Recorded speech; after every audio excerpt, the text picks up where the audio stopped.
Alright, we are recording for the epilogue of Wrath of Khan that is in that. Um, I should have just done this yesterday because it's a whole 2 pages. I did not realize that. And it's also, I've already tried to do one recording, but it's at 2 pages. My mind hasn't quite clicked into assigned reading, so I'm kind of glad I already did the recording, and hopefully I can be a bit more focused here for this additional attempt. We'll see. One thing is unfortunate. I do have to say this. Saavik, Kirk's liver is about where your heart is, because you're Vulcan, Romulan, it's like species, those two species, well, they're still kind of one species, so it's like, where your heart is, that's where the human liver is kept, okay? So that's where you gotta go to rip that out so Kirk knows he needed to give a commendation to Peter. I mean, wouldn't take much. It wouldn't have taken much. Could have just, well, okay. There's also this epilogue is, I don't know, maybe I spoil myself when I write things like this. They tend to be longer, not just 2 pages. But it's still, something. I would have had something in this, or even in the previous chapter about,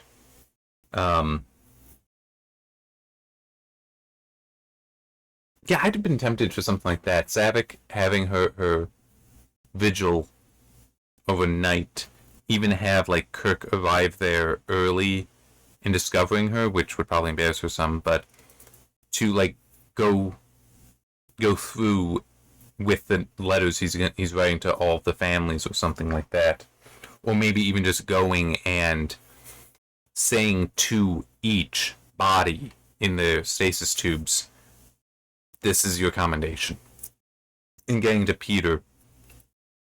And he's an admiral. He should be able to go, not you are not Cadet Peter, you are Ensign Peter, meaning graduated, or even I'm making you freaking lieutenant or something, which that would be a bit much, but it's like, you are Ensign Preston. That you proved yourself fully worthy of all the honors and duties and responsibilities of Starfleet. So you have graduated the academy, kind of thing. Like, just something like that. But we don't get it, and it's a little annoying. Actually, it's very annoying. Not as annoying as something else that happens in this, but that's... We'll get to it. Hang on. Okay. So Kirk does kind of sort of introduce David to Saavik, which I know they've already met, but there is just because they come up to the bridge together, Kirk and David, and as Kirk takes his seat, he just goes, "Lieutenant, I believe you're acquainted with my son." Yes, sir. She caught David's gaze. He blushed a little. To Saavik's surprise, she did too. Yeah, I'm fairly certain that is saying that's hooks being laid in for if somehow this story continues, which was not the expectation, but if somehow the story continues, those two are going to be a thing, which in certain poetic ways it makes sense. It might be a little cliche as well, though, because it's like, who are they? Effectively, they are, well, Kirk's actual son, but also Spock's more or less daughter, adoptive daughter, for how he did seem to try to help her, his interest in her, and her interest in him. So it's like, yeah, we lost Spock. Saavik can fill in as far as, well, actually, no, David would be better qualified at the science post, but it's still, these two being together is kind of a, well, continuing the tradition of Kirk and Spock now being David and Saavik. But we'll see. I am very curious. I've been enjoying a lot of the interplay stuff throughout the book, and their interplay, not necessarily the strongest of the different relationships that we've seen in the story, but was still pretty good. So I am curious how Search for Spock is going to continue that or not. Yeah. I hope it does But it might not, just because the whole, the focus can't be on them. The focus is on getting Spock back.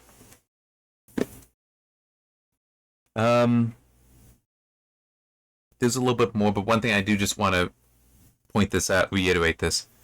The expectation at the time was they were lucky to get to do Wrath of Khan. And they figured that was going to be the final story. So laying down a hook of, well, yeah, Spock is done, the original crew might be done, but hey, maybe if there is more, we got David and Saavik, that's how it can continue forward. I could believe that was the thinking at the time. But that was nope, we're doing another, and it's going to be about getting Spock back. So Saavik and David will not be a thing. Or will have to be a lesser thing. We'll see. We shall see. But anyway, Kirk asks Saavik to show David around the bridge, which she does. When they reached the science officer's station, she said to him softly, straight-faced, "I see that you did, after all, turn out to be a bastard." Jim Kirk heard her and stared at her, shocked. "That is a little joke," she said. "A private one," David added, "and the operative word is dumb." Saavik smiled, David laughed. Jim Kirk smiled too, if a bit quizzically. I don't like that he's quizzical, because there's just that part of me, like what I was just saying about how Saavik is the inheritor to Spock, and David is his son, that it's sort of they are smiling, they are laughing. I'm not, nope, nothing quizzical. I'm not wondering about this at all. I'm just smiling because, cool, they're getting along very well.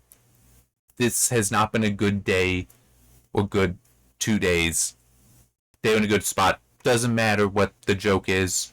Doesn't matter. I don't need to know. I just approve. Continuing a little bit, we do get the whole, it is a far, far better thing that I do than I've ever done. Is a far, far better rest that I go to than I've ever known. That Jim is just thinking about. He could not quite imagine Spock's questing spirit finally at rest. Which is like, yeah, that's fair. Which I do kind of wonder if that was a little bit there as far as maybe there is a way to bring him back. Don't know. I don't know. Could also just be a commentary on Jim's view of Spock. Then you got McCoy asking, "How do you feel?" I feel young, Doctor, believe it or not, reborn. Well, I feel young, Doctor, believe it or not, reborn. As young as Carol's new world. He glanced back at Lieutenant Saavik and at David, which, let me be clear, that I'm good with for why he's feeling young. Because in the movie, it's a bit clearer, the theme of him feeling old. Not so much in the movie, in part because not so much in the novel. Because it's like once the emergency starts, it really doesn't seem to be a thing anymore that he's feeling old at all. It's completely dropped. Which is fair, because he's got focus on other things. Whereas in the movie, you have, after the Reliant attacks the Enterprise, and they have to get the prefix code, when Kirk turns around at the console to help with that, he pulls out the glasses and even goes like, damn. Because he doesn't want to have to put them on. They are a symbol for him of his old age. For me, they're not. I've had these things since I was a child. I was in elementary school, so it's not an issue for me. But for him, it is in the movie. So it's like, okay, it's a bit clearer that he does have an issue with that, with his old age. Whereas now that's his son he didn't know he had, but has turned out to be a fine man, at least from what I've seen so far. And it's like he's young, he's happy, he's with this woman, and she's happy, and it's like he can feel young too, just because of that. That's not really what the implication is here, although he glanced back at Lieutenant Saavik, and David does kind of tie it in there, but it doesn't feel like, oh, this is the resolution to the theme of him feeling old. I don't think that theme was really present in the book. But anyway, now we got this line that if they were to do a new edition of this story, and I could give feedback, it would be remove this line, or rather just change it. You can just change it, but don't use this line. Set our course for the second star to the right, Lieutenant. The second star to the right and straight on till morning. And it is also mentioned he was expecting to have to explain it, but aye, sir, is all Saavik responds with, and they go. But yeah, it's like, it's a great line. Don't get me wrong, it's a great line, but it's part of, in my opinion, the perfect ending for the original series. Well, the original series cast, which is the end of Star Trek VI. They thought this was the end, so I can appreciate the fact they wanted it at the end, but the ending of Star Trek VI is perfection. For what it was ending, that is perfection. Spock's line, about what to do with their orders. The fanfare, the Star Trek fanfare playing a little bit while Shatner smiles, and then he gives the order, and because it was just that energy then of, you know what, adventure isn't done yet. I mean, it is, but it's like, nope. So then it disappears into the star with the music going, the monologue then about, it's about the adventure is in fact still continuing kind of thing. And then you've got the actual credit music where it's not only the credits are going up, but they all are just, the signatures are being written out on the screen, and then it's then just goes away, and it's like, it's the best, perfect ending for that. And apparently Wrath of Khan had some of it first. And it's just, you know what? No, I don't want it there. It needs to be saved for Star Trek VI ending. I get it. You didn't know that was even going to be a thing at this time. But still, it's like, new edition. Let's strike that out, change it, put it there. And if anyone asks, why'd you make that change? It's like, because Star Trek VI is perfect. And we can't disrupt that. Can't disrupt it. So, yeah. Well, that ending is perfect, to be clear. I love Star Trek VI. I think it's the best of the 6 movies. It's Wrath of Khan is still a superior film. Okay, it is. And I think I've already said this before. If you want to say Wrath of Khan is a better movie, so long as you can say Star Trek VI is good too. It's like, so long as it's like, it's still up there. And I'm not sure what movie you would say of the other 4 would be better than 6. If you say Voyage Home, I can understand it. It's a fun movie. Okay, it is. But Undiscovered Country is a better movie, in my opinion. But still, it's like, if you can be like, Star Trek 6 is good, but I think Wrath of Khan is better, you know what? I respect you. If we argue, it's just about the specific points. It's not about changing each other's minds. It's about understanding each other. It's not a disagreement. It's like, no, that I can respect it. Wrath of Khan, very good movie. Very, very good movie. It is a superior movie. In my opinion, so is Undiscovered Country. And I think Undiscovered Country is better. And to be clear, for anyone wondering, part of the reason why I feel that way, I like the political thriller nature of it, and it has greater depth to the story. Wrath of Khan is a bit closer to just being a straight action film. Action films are good, and it's a very, very good example. But it's not... It doesn't have as much meat to it as Undiscovered Country. And like Saavik, I like meat. Not raw, as she does, but...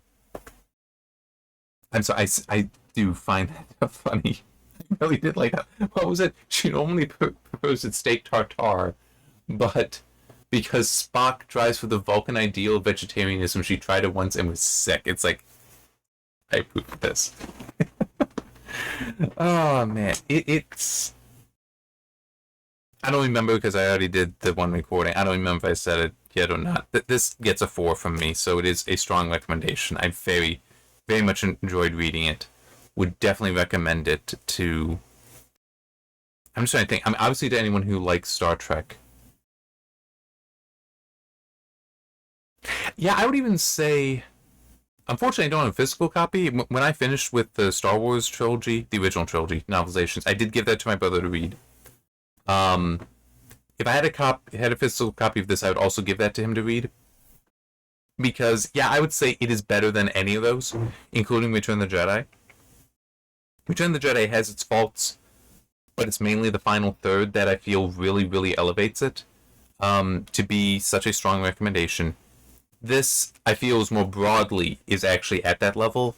I do feel like some of the like chapter 9, probably also chapter 8, and the epilogue are not as good as like 5, 6, 7, maybe even 4. I'd need to check my notes on what exactly was in 4. One thing, the chapters being long, I think that's also part of the reason why I can't quite isolate where certain things happened, because it's like a chapter can start here and then end over there, and it's like you could maybe, I understand why they're not broken up into multiple chapters. Don't get me wrong. I do recognize when I've been reading through some of them and being like, where could I cut? It's like, yeah, no, can't really cut there. It is still a single flow, single chapter. But it does make it harder to isolate certain events because they're so close together. But anyway, I would definitely probably recommend it to those who have read the Star Wars novelizations, because it is better, in my opinion, than any of them. That doesn't diminish. Return of the Jedi is still 4. Okay, that's one nice thing, in my opinion, about my recommendation system, is I don't have any issue with it being like, oh, well, this is better than that, so it somehow needs to be higher. It's like, no. It's still a strong recommendation. I don't need to worry about saying it's higher. It's just, where is it as far as my enjoyment and my desire to recommend it to other people? It's still very high, still strong recommendation, so still a 4. So it's just, it's funny when I see people trying to figure out scores that they want to give to certain things. It's like, what did I give before? Because, I mean, it's better than that, it's worse than this, so I want to make sure it's in there. Wait, I gave that thing that score before. And it's like, this is why I don't do scores, because I don't need to worry about that so much. Yeah, it is one of those funny things that technically my recommendation system is a bit closer to being objective, in that, did I enjoy it? Yes. How much did I enjoy it? This much. Okay, that's it. I don't need to compare it to other things. Yeah. Anyway, but yeah, this is a 4. I'm really hoping I'll be able to say something similar for what's coming. At least, a 3, at least recommending the Search for Spock and the Voyage Home. But we'll see.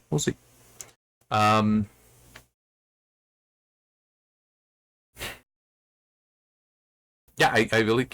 Is anyone else... I guess, yeah. Anyone else I would recommend this to? Because, I mean, not everyone would enjoy it. Certainly, Star Trek fans, I think, should read it. Star Wars... I'm just trying to think...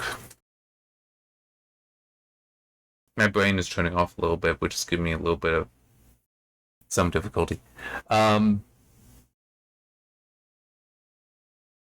I mean, I strongly recommend it. If I edited these videos, I'd probably edit out the past minute or so, just because it's like I can't think of more people, but that's just my brain is failing me, not that there aren't more people to recommend it to. Definitely the novelization, I would say, is better than any in the prequel trilogy for Star Wars. How would I put it against Princess Bride? I wouldn't. No, sorry, they're different enough genres that it's like, or different enough stories. Yeah. If you enjoyed Princess Bride, you might not enjoy this. If you enjoyed this, you might not enjoy the Princess Bride. Yeah. I'm kind of running out of things to say.